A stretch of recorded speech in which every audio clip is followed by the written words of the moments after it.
Hey, y'all. Hey, welcome in. Welcome in. Welcome to part three of the day I met Michael Jackson.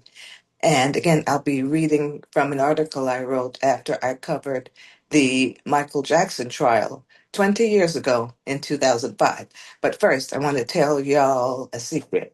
Yo, Uncle Michael, Brother Michael was fine as frog hair. I just had to say that. Okay. On April 28th, I visited Neverland for the second time. Susie, her friend Nika, and I caught a ride to Neverland with Phil and Emily, young friends from Newcastle, England. The drive to Los Alamos was beautiful. We passed verdant hills, lavender fields, and even a miniature horse farm. A crowd had gathered outside the gates of Neverland to welcome Jackson and his motorcade as they returned from the Santa Barbara County Courthouse. It was a blustery day and rained intermittently. Fans sat on rocks outside the gates and picked the exotic wildflowers surrounding the property. I guess they picked them to save as souvenirs. I remember the deafening screams of Michael and the crush of bodies that I got lost in when I approached the window of the black SUV as it slowed. Phil pushed a notepad into Jackson's hand for an autograph, and Michael signed it and handed it back. I stuck my head into the SUV. Michael? I saw Jackie in the way back and Joe and Catherine in the front seat. And this is how I remember it. I remember that Michael was in the middle seat with his head out the window. No, he didn't have his head out the window. He was behind the tinted window, but the window was rolled down. Okay, so Michael, I said, I reached into the dark car for Michael's hand, and he took mine. It was a cool, it was cool, steady, and trusting. It was his hand was a unique shade of pink with flecks of brown, evidence of vitiligo, a pigmentation disorder.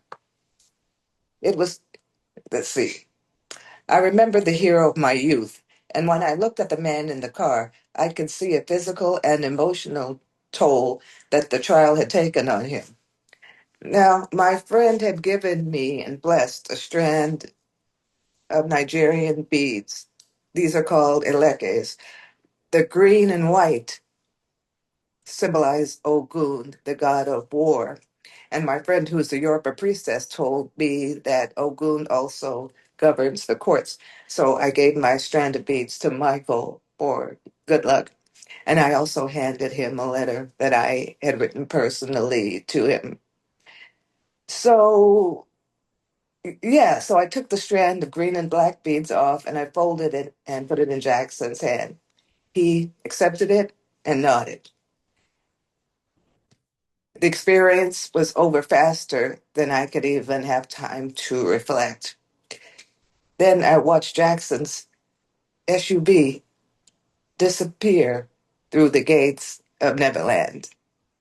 And that was the first and last time I touched, saw, and related to Michael Jackson for the no, that's not the last time I related to Michael, because the last day at the courthouse, on the last day when I knew, the last day that I was in a test, I knew I couldn't get out.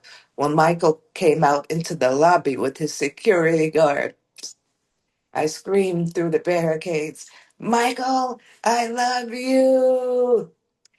He looked at me, did like this radiant smile. Dad, Brother Michael was fine as frog hair. See y'all.